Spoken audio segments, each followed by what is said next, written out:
putra keluarga saking panjenenganipun Bapak Sulastra Semrambahipun Asiem. Nggihipun sonten menika kepareng ngrawuhaken para kadang-kadang kinasih tandian hamung kasuwun tamping pandonga puja hasta pangestu rahayu.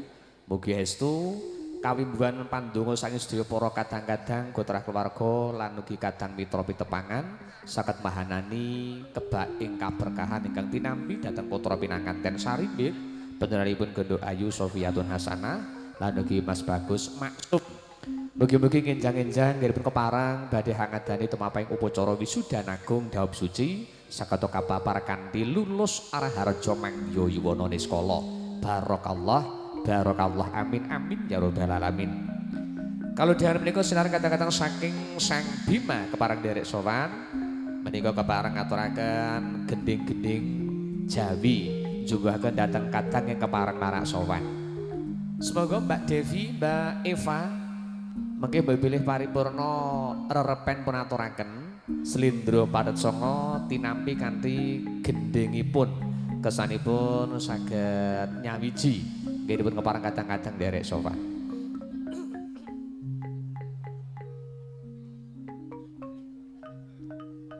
Wansine wus madya ratri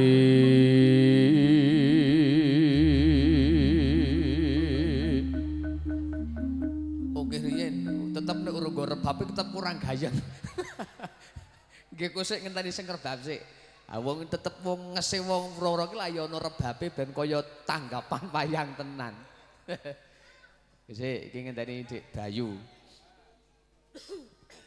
Mik rebabipun Mas Bos. Soroke melih, ngen rebab soroke melih. Sidik melih volumene. Sinengguyung saking kadang kinasih juru video syuting menika saking Forti Pro. Menika kadang-kadang ngesake wongkon Ngadireja Bondalem. Mugi estu panjenengan menika saged mahanani endah regenging swasana bargan kalodhangan sonten menika. Sepisan malih katur kadang pangidung sindenipun Mbak Devi, Mbak Eva, Mbak Farah. Wekdal sampun sonten sampun dipun tengku dhateng sedaya para rawuh kersanipun amimbuhi endah regenging swasana. Monggo. Wancine wus madya ratri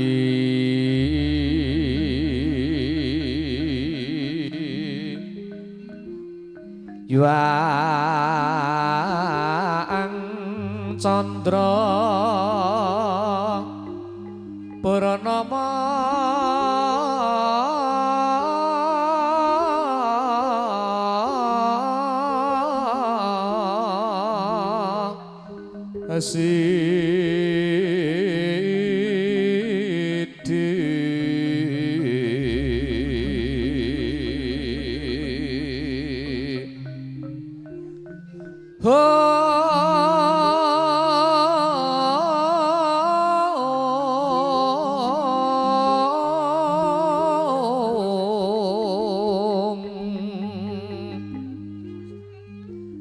lintang ararasku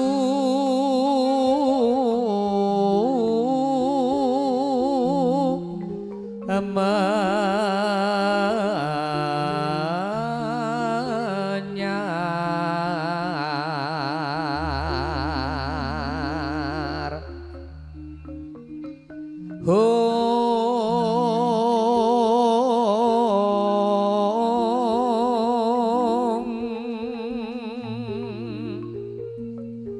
angebeki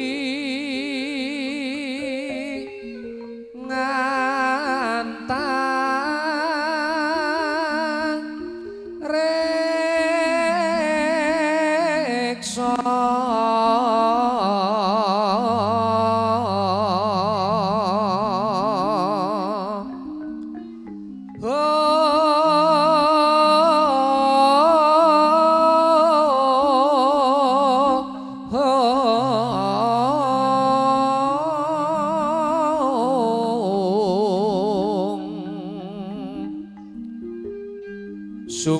sumilir kang sami rono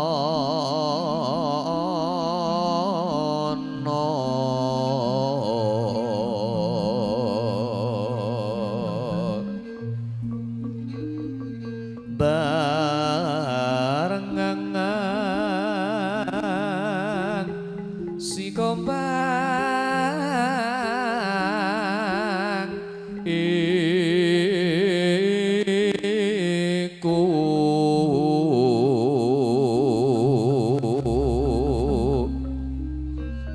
antuk sejak antuk sejak tining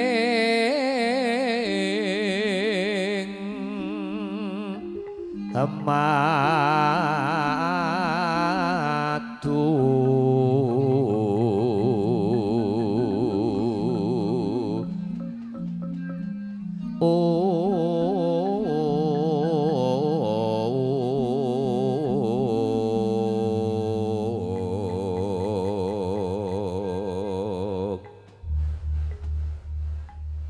jan wis kaya tanggapang menanang. Nggih. Neng go sindenipun kok dereng dugi mriki niki. Mbak Eva, Mbak Devi, monggo menika sampun dipun tenggo kalian Mas Gareng lan kula komplit kanca-kanca sampun kepareng samya sowan. Ngaturaken lelipur kinarya regenging swasana parigan kalodhangan sonten menika.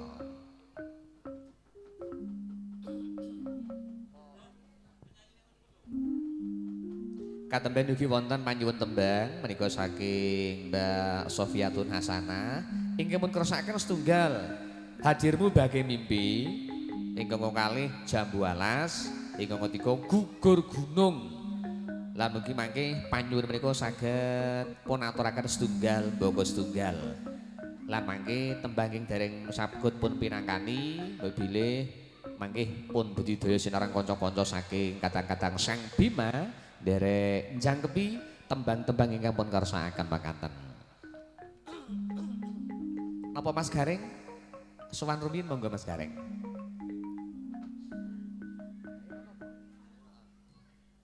Iki gandeng nenggo sindenipun ora mireng ketoke. Nah, iya. Nggih, menika sampun wonten sasmita, kadang-kadang pangidung nggih sampun kepareng-pareng sowan. Dherekaken dhateng sagung para rawuh, ibu bapak ingkang sampun kepareng samya rawuh.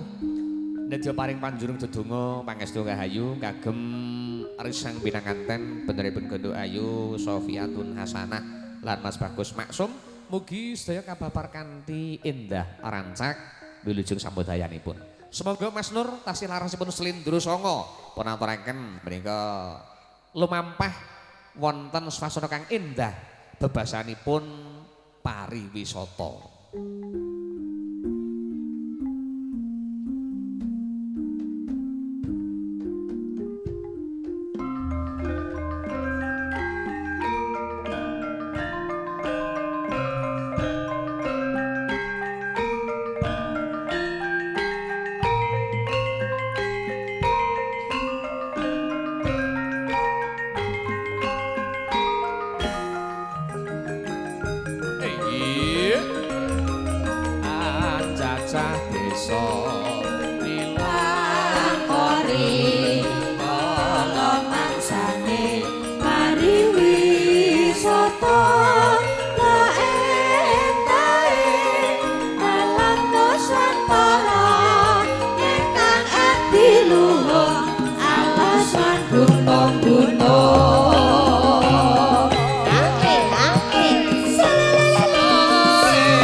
setunggal pambuga saking kula sakanca katang-katang Sang Bima derek sowan sinambi manambrama rawuhipun para katang-katang sutresna budaya linangkung putra keluarga saking Bapak Sulastra Sumarambah Ibu Nasiem matur suwun ingkang dadan pepindhan panjenengan rawuhipun linangkung dedonga hastawa pangestu rahayu ingkang kasokaken dhateng calon risang pinanganten sarimbit beneripun Genduk Ayu Sofiatun Hasanah lan ugi beneripun Mas Maksum mugi-mugi estu ngenjang-enjang kepareng badhe hangadani tumapaking upacara akid nikah ijab kabul saged kababar kanthi lulus raharja mangya yuwana niskala berkah samudayanipun pramila monggo kepareng kula swaneka setunggal bagus tunggal minangkani panyuwun saking Mbak penganten ing ngersakaken gugur gunung Mas Nur iya ora kok ming nyuwun iki ana tandha tresnane alhamdulillah.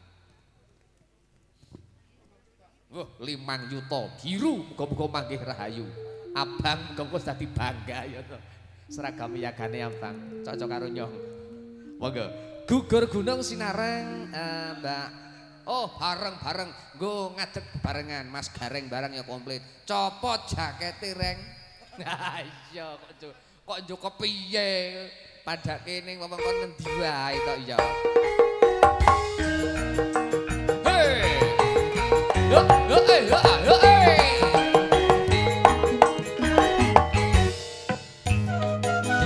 Goyang reng wasik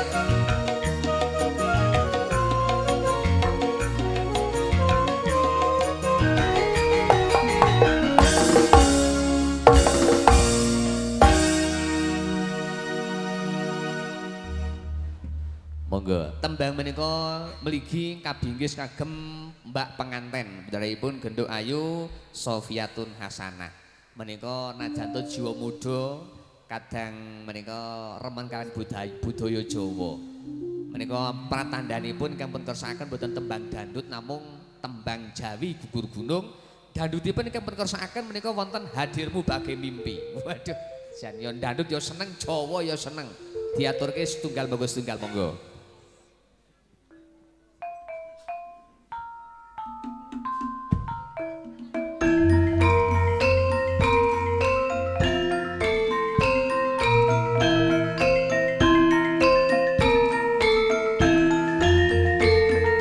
Mas Gareng joget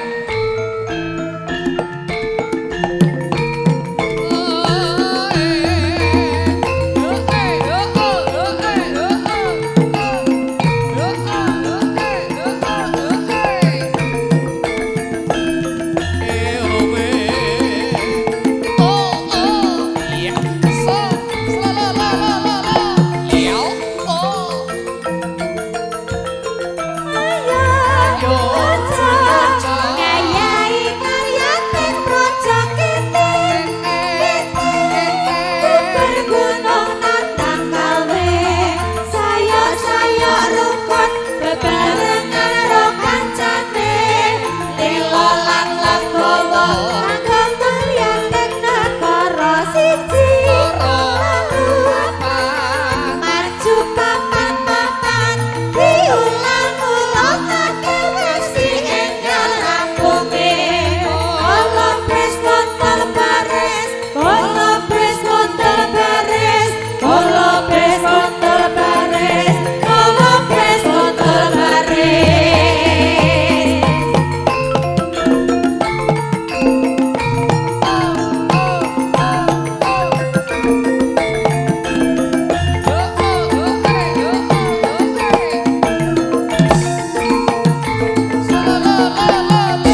menika Mas Gareng mriki riyen Mas Gareng.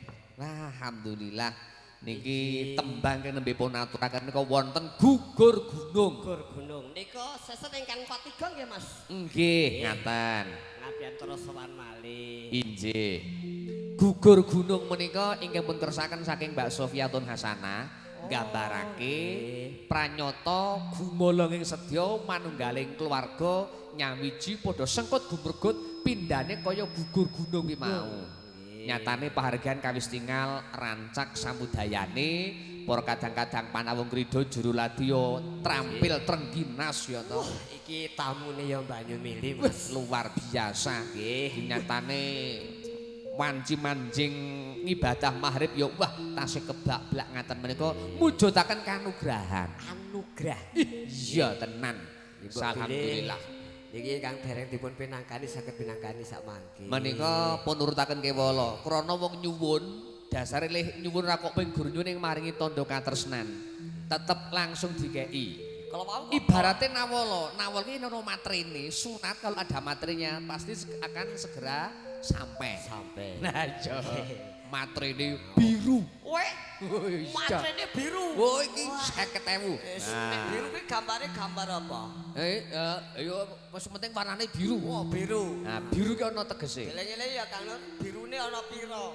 Biru ki ana tegese, Reng. Apa kuwi? Biru ki kebaing pandonga, muga-muga temanten sakaloron nggone ngadani dedaupan tekan paripurna tansah manggih rahayu. Biru. Biru. Nah, putih. Putih. Nek sampeyan piye? Putih ya resik kok jelas cetha. Iya. Putih Nah, resik. putih ki bener resik. Ning kuwi ana werdi sing luwih wigati. Ono sing wigati. Putih kuwi pralambange kesucian. Oh, kesucian. Jadi tresnane Mas Maksum kalau Mbak Sofi, Mbak Sofi kalau Mas Maksum niki pancen tulus, suci lahir tekaning batin. Sekuati tenan. Muga-muga sak mengko nuwuhke keluarga sing sakinah mawaddah warahmah. Amin. Lan muga-muga enggal pikantuk kekancinganing kekeluargan. Iya. Iki kang arupa putra. Kuwi penting. Kuwi sing saleh, Ya. putri mugi sing salihah. Iya, sampeyan karo aku sargame abang cocok karo yagane. Heeh. Aku pancen ya ana werdine. Abang kuwi tandha duweni rasa kekendelan sing wis manding rasa kadewasan, keberanian. Mulane antarane manten kakung, manten putri wis nunggal rasa cipta sedya miangkarsane. Ya wis wani tenan. Wani tenan. Ibarate rawi-rawi rantas malang-malang. Wah, lah ngono Wis kuwi. ora idep nang ngarep ana apa, wis ora idep. Oh, iki sinowane batik coklat, ora ben-ben. Wis ganti Kuwi ya coklat. Kuwi ana werdine. Oh, coklat werdine. Sang Bima sowan karo Kang Tunggal, muga-muga coklat cocok dan melekat di hati kanggo gotar keluarga Bapak Sulastro. Oh, Sok cocok di hati. ben ditanggap meneh. Amin amin ya rabbal alamin. Muga-muga awake dhewe muga ya diparingi waras lan sehat kabeh. Amin. Memala sing ana ing donya muga-muga golek sirna. Iya Mas. Dewi ki sadrama mung nampa kelawan kodrating sing kuwasa. Khulu nafsi tok ikotul maut. Perdine piye? Sing jenengane menungso kuwi kabeh arep ketekan. Khulu nafsi tok ikotul maut. Saben awak-awakan kang gedrungan napas kuwi bakal ketekanan pati. Ngono. Mongko wis ora iso selak, Ora bisa indo. Iya. Bebasan gedhong ana kuncen ana ing tekan titi mangsane mbok umetan nang isor kursi kae. Jok meneh kok ngurus kursi gak nang njero gorong-gorong ya tetep malah gampang matine. Iya. Minangkane panyuwun jambu alas Mas Gareng. Jambu alas nggih. Farah, monggo Mbak Farah. Iki Nduk.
sampun dipun aturaken?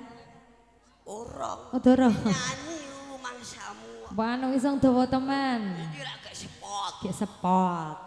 Wis arep mahrib po ya spote dawa temen. Anut mburi nduk. Anut mburi panci. Menika minangkani pamundutan ingkang dipun kersakaken napa nggih? Jambu alas. Saking sinten, Pak De? Oh, Mbak Manten. Heeh. Dipun pinangkani monggo wonten jambu alas.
ora bakal luru ganti.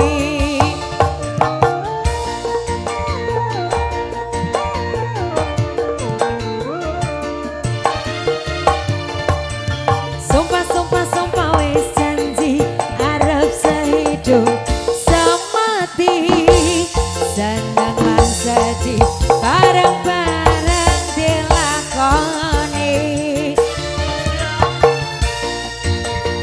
Manis rasane, manis rasane, kacang bekas isi penak tumpahane. Wasik sayange wis duwe bojo, bojone loro. Aku wis kadung tresno. Rasane ngati pengen melu ngeloti.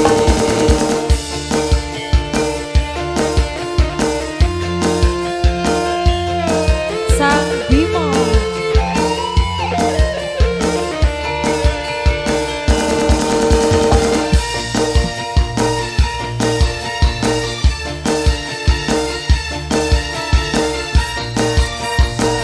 Biar bercanda masih yuk Sumpah ring batin yen kula tidak gawe tekad ati ora bakal loro ganti.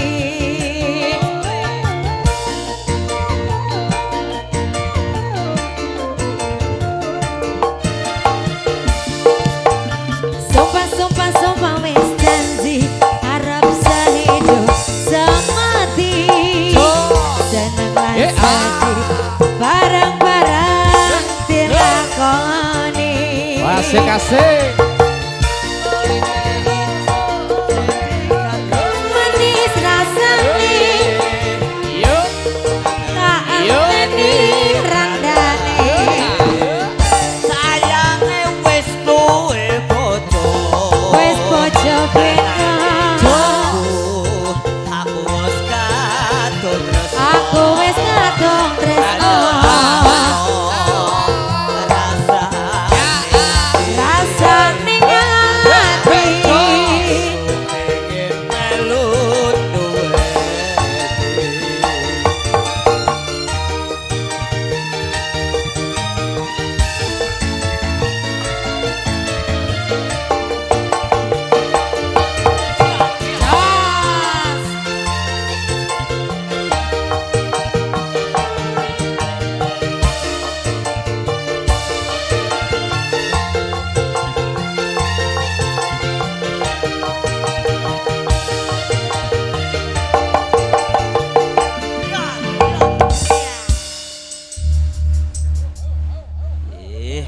Nggih sampun. Iki genahe gak meneh ora?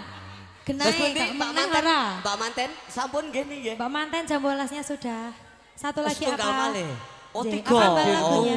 Hadirmu Tiga. bagai mimpi. Nggih. Oh, mligi kagem Mbak Sofia. Menika langsung pun aturaken saderipun manjing ibadah salat maghrib. Semoga menika kepareng kula aturaken hadirmu bagai mimpi bersama konco-konco Sang Bimo. Hadir spesial ini buat mempelai putri Mbak Sofia. Sinar konco-konco saking Sang Bimo kadharaken menika saking Mas Tunggal Cahaya Audio didukung bersama Forti Pro video syutingnya.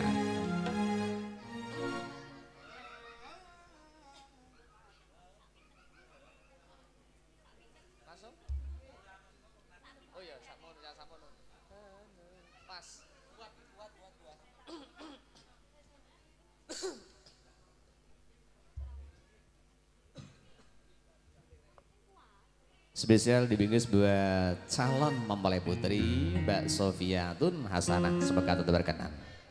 Selamat mendengarkan.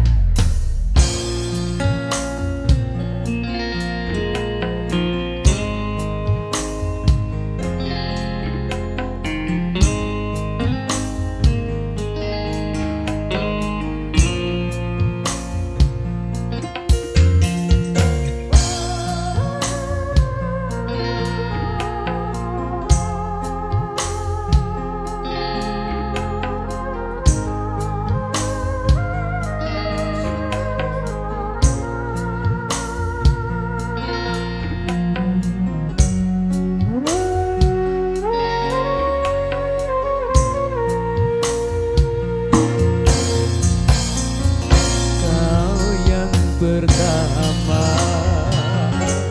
membuat hatiku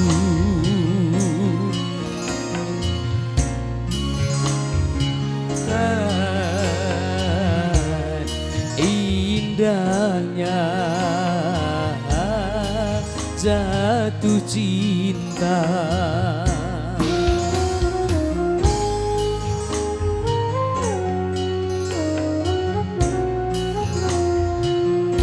Hadirmu kasih bagai dalam mimpi yang datang mengganggu tidurku. Sepintas bayangmu tiada.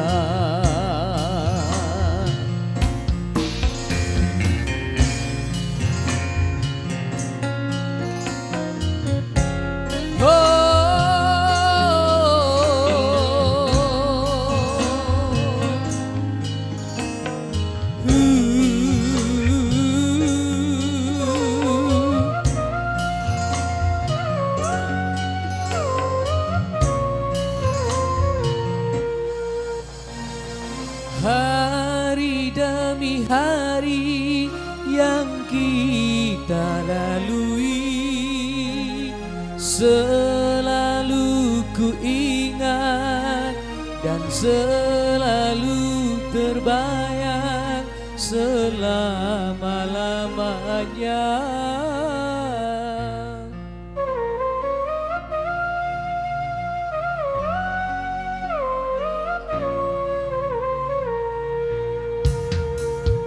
Impian harapan bersama denganmu kini semua hilang dan dirimu telah pergi, tak mungkin kembali.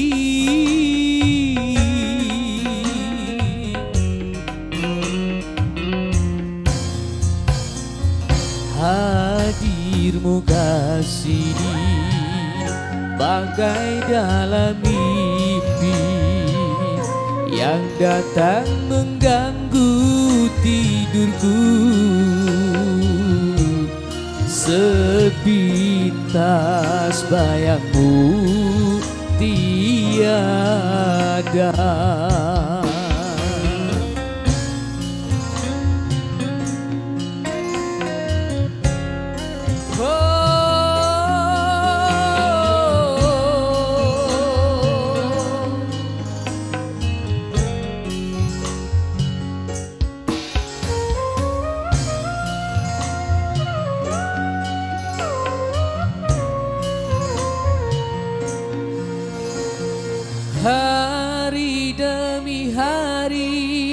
yang kita lalui selalu ku ingat dan selalu terbayang selama-lamanya.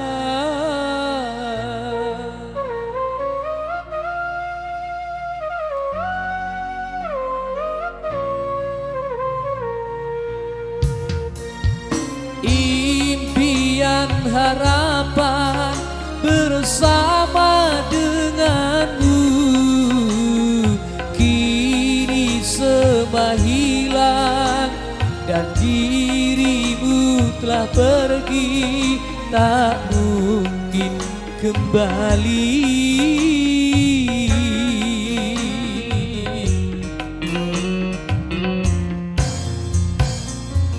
Hadirmu kasih bagai dalam mimpi yang datang mengganggu tidurku.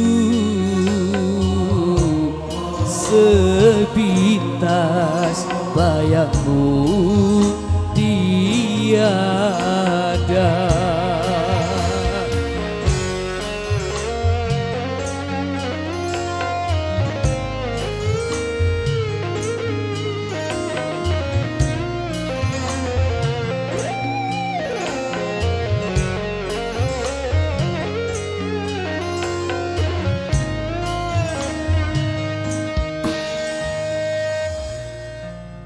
Sampun binanci nembe sampun keparang minangkani panyuwun tigang tembang saking putri penganten para mila. Nggih, monggo menika setunggal lembaga setunggal menika ingkang deresaken pun aturken sak menika mangkih kanca-kanca tasih keparang sowan. Menika wonten ing ngersakaken tembangipun pentil kecakot nggih pun suwun ning Kranten Ngemuti nggih dipun pareng ngadani tasakuran nggih sanding Masjid Agung mbok bilih menika sampun nyaketi winanci mancing ibadah salat maghrib. Pisan malih tembang-tembang ing dereng saged pun aturaken Kranten winanci wekdalipun winates mangke kepareng pun aturaken. Kanca-kanca mungkasi pargian swanipun Mbak Eva, Mbak Farah, Mbak Devi, Mas Gareng monggo mungkasi pargian sesen ingkang sampun kepareng kaaturaken. Mbak bilih mangke tasih kepareng pun nyungkuyung kunjuk getrah keluarga saking Bapak Sulastro Sumrambah Brayat Ageng. Monggo para kanca-kanca nedya sowan malih.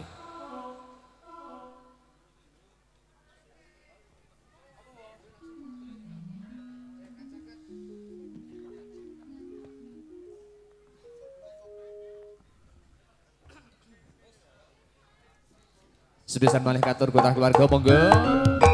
Kanca-kanca sang bimo kepareng lengser saking sasana bahagia wilujeng derek lengser sawetawis mugi tansah pinantu suka basuki. Assalamualaikum warahmatullahi wabarakatuh.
Asik asik.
Yeah.